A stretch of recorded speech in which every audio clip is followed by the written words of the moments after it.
Sagittarius, ito yung reading mo sa kabuuan ng December. Alamin natin ano ba itong mga energy surrounding you, yung mga posibleng challenges or blessings or yung mga posibleng parating sa'yo. Maraming salamat Sagittarius for all your support sa patuloy na pagsubaybay. Malaking tulong and grateful po ako sa lahat ng shares, likes, and comments ninyo. Regarding private readings, pakipanood na lang hanggang dulo ng video or pakitingnan ko ano man yung mga nakalagay dyan sa description. Nandyan lahat ng details at link na kailangan ninyo kung interesado kayo mag-inquire or mag-book. Okay? Private reading po.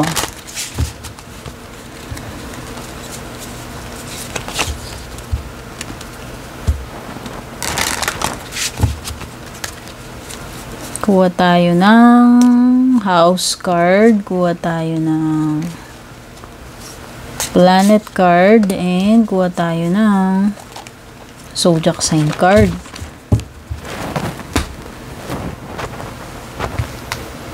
Tapos kuha rin tayo nito para sa main theme.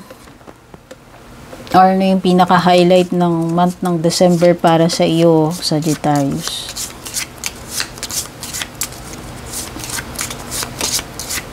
Oop, ito yung tumalon. Wait lang, kukunin ko yun. Ibig sabihin yun.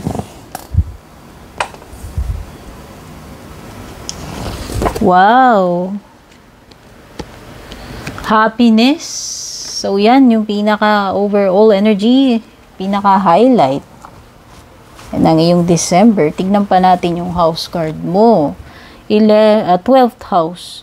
This is the area of your life that is overwhelming. You yield to a greater cause or power. Okay. Wala po akong alam sa astrology, pero tatry kong ibigay sa inyo ano yung makukuha nating meanings or information dito sa 12th house. You also have Mercury. I know Mercury is about communication or our mind. Ano yung mga iniisip natin? It could be ideas, pakikipag-communicate,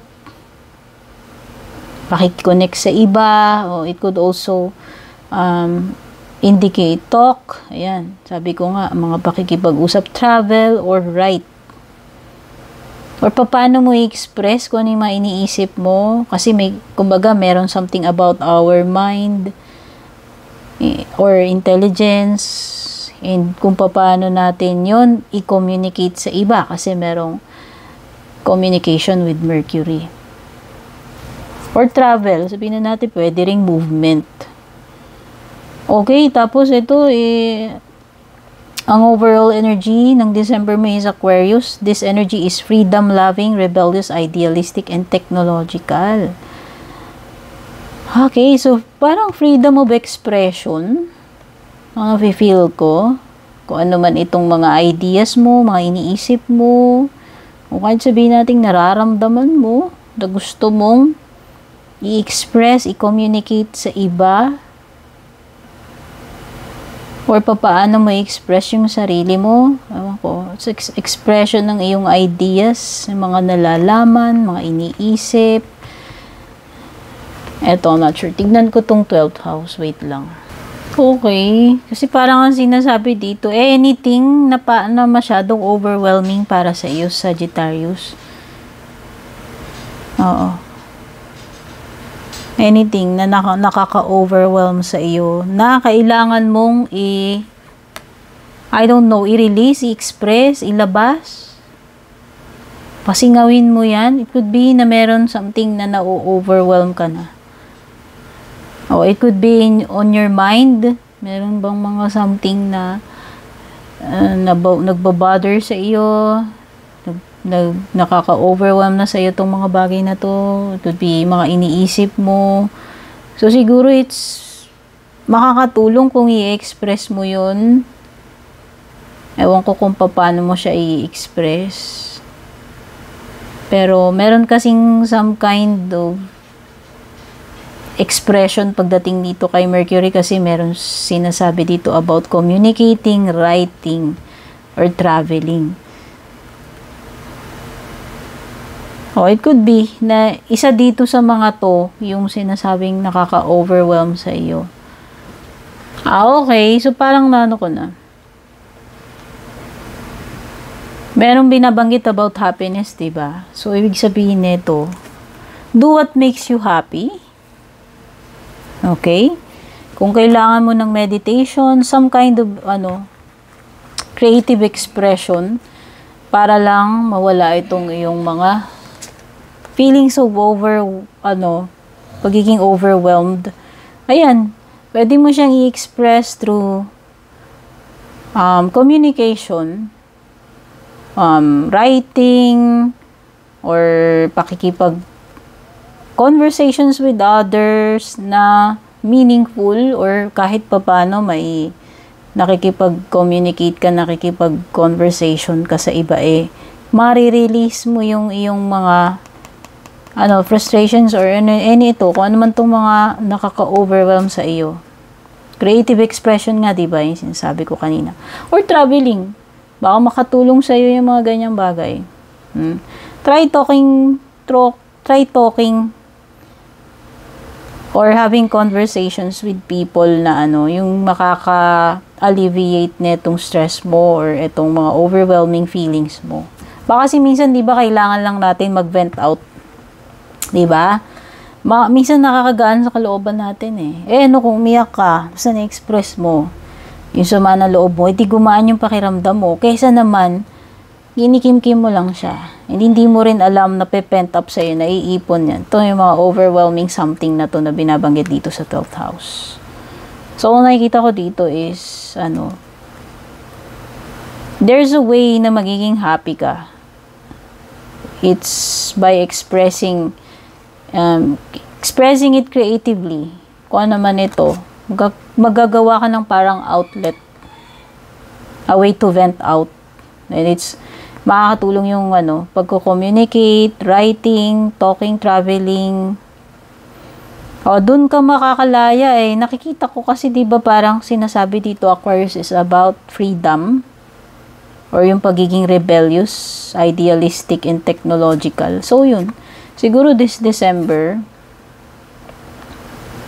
nakikita ko magiging happy ka kasi makakalaya ka dito sa something na matagal ka nang na-overwhelm dyan. And yun na nga, may express mo na yung sarili mo dito. Makakatulong siguro kung makikipag-communicate ka or magta-travel ka. Okay, ayan. So, nakikita ko ang pinaka-goal mo siguro or pinaka-team is maging happy this December. O at least may happiness man lang na paparating sa iyo, or may bagay na mangyayari this December na magbibigay sa iyo ng happiness, no? So, parang related siya sa happiness.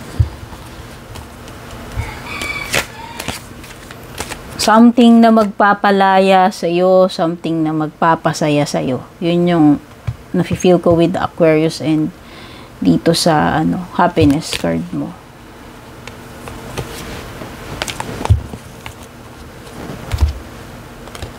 Old habits. Ayan. An old habit may be keeping you from moving forward. Yan na nga.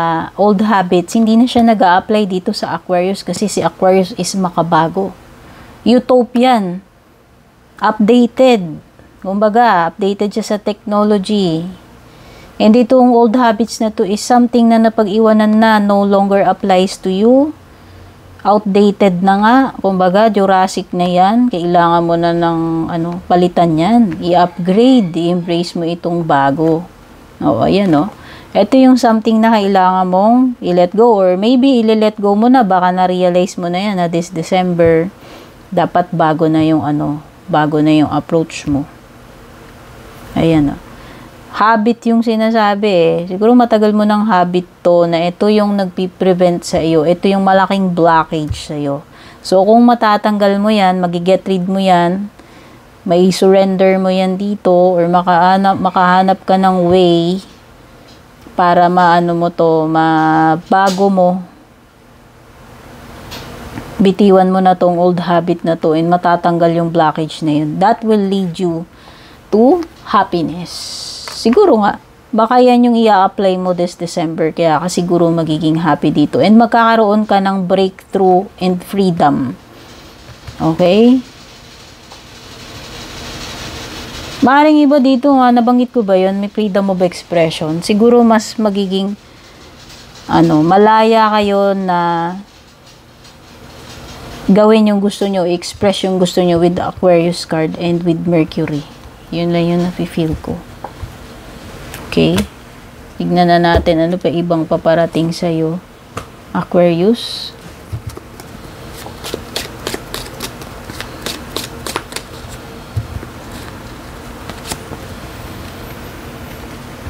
Parang mala transformation din to no?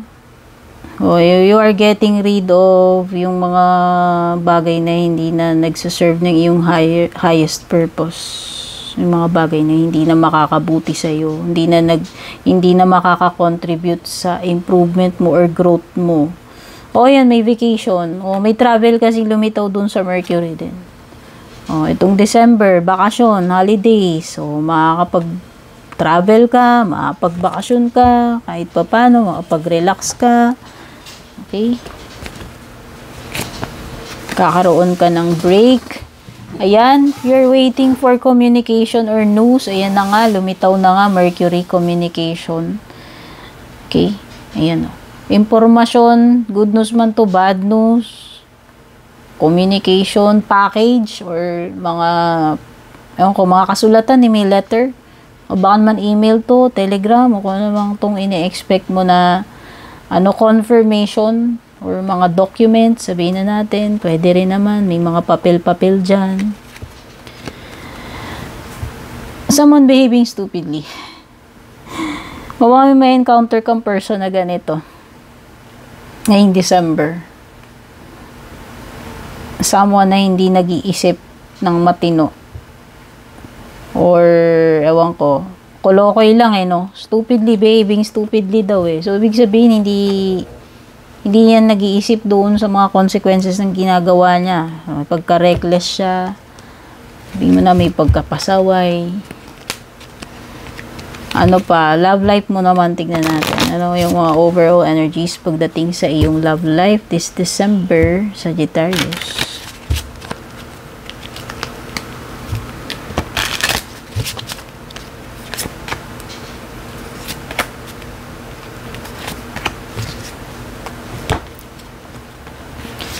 Treasure, mutuality, and respect. Wow!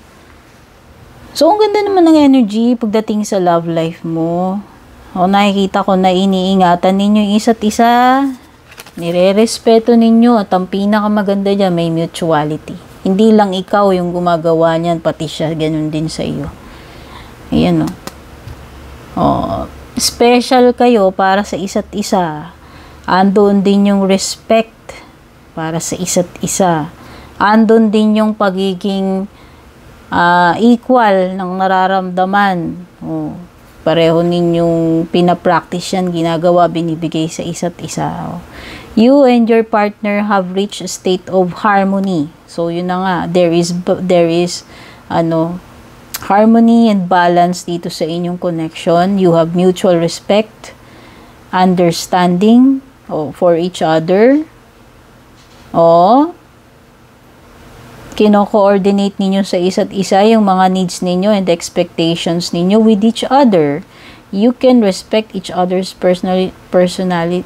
Nire-respect ninyo yung lahat ng qualities ng partner ninyo, choices, pati yung mga, hindi lang yun, pati yung mga differences ninyo. Ina-appreciate ninyong sa isa't isa lahat yung mga qualities na yan. Kumbaga, ina-embrace nyo yung each other. At saka yung relationship nyo is based on respect. At yun ang pinakamaganda. Ito na nga yung, sabi ko nga, you treat each other with respect. Hindi lang yun, you treat each other, talagang iniingatan ninyo, and is special. Okay? Special yung yung tratuhan ninyo sa isa't isa. Ayan, treasure each other's presence or contribution. There is gratitude. Siguro this is something na this person is very special para sa iyo at ganun din ikaw sa kanya. Bago man kayo neto or matagal na, That is the secret to happiness. Kaya may happiness dito. Kaya ka siguro happy kasi kahit pa paano, pagdating naman dito sa iyong relationship, wala kang problema, no? Kasi pareho kayong special sa isa't isa at hindi nawawala yung respect sa isa't isa. Okay? Ano pa?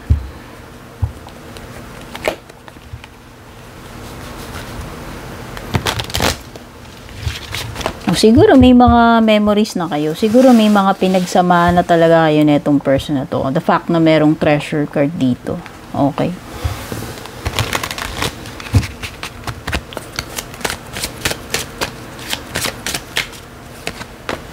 Okay, may Gemini energy dito. Sumulpot. Aquarius energy. And Virgo. Possible din na mayroong Leo. Okay, so maganda itong Ten of Swords mo reverse kasi this means, regeneration, recovery period.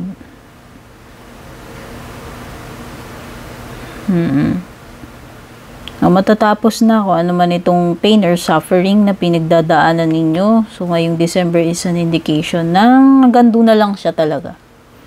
Hanggang doon na lang. Okay? Ending. Pwede ring ending ito.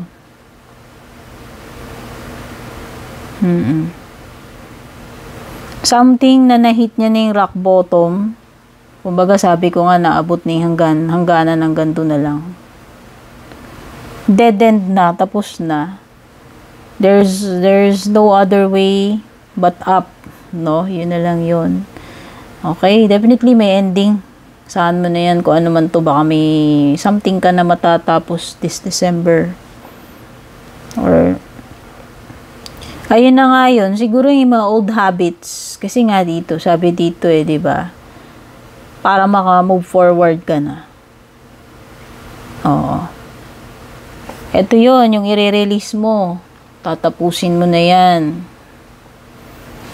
Hoy, betrayal, mag-ingat ha with Seven of Swords. So baka naman yun yung matatapos na. Nasagad ka na? Nasagad ka na ba nitong tao na to na nagbe-betray sa'yo? Niloloko ka? Okay. Pagod ka na sa panloloko? Tagal mo na nagdusa dyan, so tatapusin na yan. Pwedeng yun, pero pwede rin namang ibang bagay yung ending na yun, yung pagtatapos na yun, pwede namang hindi siya related dito. Okay, basta meron lang kasi ditong person na, hindi mapagkakatiwalaan, deceptive energy. Or getting away with something, someone na pwede kang takasan doon sa ginawa niya na kasalanan or kalokohan or panloloko. O yun, sabihin na natin, kalokohan nga, panloloko, betrayal. Mas iniisip mo na yung self-worth mo dito, Sagittarius. Dito sa iyong, Nine of Pens reversed.